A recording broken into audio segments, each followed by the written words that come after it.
इस शहर में सुबह होते ही मस्जिद की अजान गूंजती थी। दुकानें धीरे धीरे खुलती थीं, लोग अपने कामों में लग जाते थे। इसी शहर में फहद का नाम बहुत मशहूर था। लोग कहते थे कि ये आदमी दीन का भी है और दुनिया का भी। उसकी जुबान बहुत साफ थी, लेकिन दिल थोड़ा सख्त। वो सच बोलता था, मगर अक्सर उस सच से सामने वाला टूट जाता था। फहद मस्जिद का रेगुलर नमाजी था। हर नमाज पहली सफ में पढ़ता, कुरान भी रोज पढ़ता और दुआओं में लंबा वक्त गुजरता। मगर जैसे ही नमाज खत्म होती, उसका रवैया बदल जाता। उसे लगता था कि गलती दिखाना फर्ज है, चाहे उससे किसी का दिल ही क्यों न दुखे। उसके लिए सच बोल देना ही इबादत थी। रहम और नरमी उसकी नज़र में कमजोरी थीं। उसी शहर में एक और आदमी रहता था जिसका नाम बिलाल था। वो बहुत सादा सा था, कम बोलता और मस्जिद के बाहर झाड़ू देता था।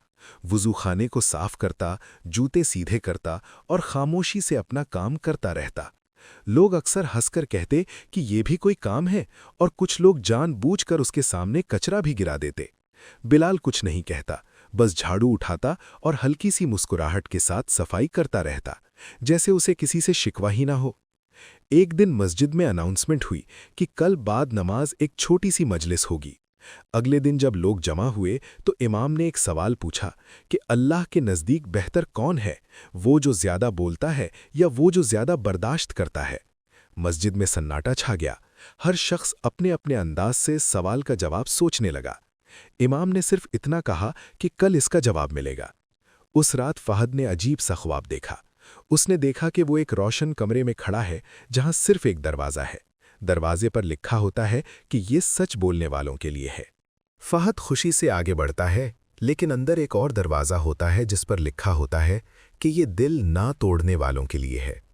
फहद रुक जाता है और कहता है कि मैं तो सच बोलता हूँ। लेकिन एक आवाज़ आती है कि सच वो होता है जो रहम के साथ कहा जाए। दरवाज़ा बंद हो जाता है और फहद घबराकर उठ बैठता है, जैसे कोई उसे अंदर से जगा गया हो। सुबह फहद मस्जिद जाता है और बिलाल को झाड़ू लगाते हुए देखता है। आज वो पहली बार बिलाल के हाथों पर गौर करता है, जहां छाले और मेहनत के निशान होते हैं। फहद पूछता है कि तुम रोज़ ये काम क्यों करते हो? बिलाल मुस्कुराकर जवाब देता है कि ताकि जो मस्जिद आए उसका दिल गंदा ना हो। ये छोटा सा जुमला फहद के दिल में गहरा उतर जाता है। उसी दिन मजलिस होती है और इमाम बताता है कि कल रात मस्जिद के बाहर एक वॉलेट गिरा था जिसमें पैसे और नाम दोनों थे। वो वॉलेट बिलाल ने वापस किया था। इमाम के मुताबिक बिलाल ने कहा था कि अगर मैं रख लेता तो मेरा सजदा भारी हो जाता। मस्जिद में खामोशी छा जाती है। फहद का सर झुक जाता है और उसकी आंखें नम हो जाती हैं। उसे समझ आ जाता है कि इबादत सिर्फ जुबान से नहीं होती, बल्कि रवैये और नीयत से होती है। उस दिन के बाद फहद धीरे धीरे बदल जाता है। वो सच बोलता है, मगर लहजा नर्म हो जाता है।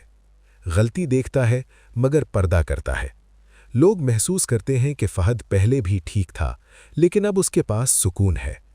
बिलाल आज भी मस्जिद के बाहर झाड़ू देता है, मगर अब लोग मस्जिद में जूते सीधे रखते हैं और कचरा उठाते वक्त सोचते हैं।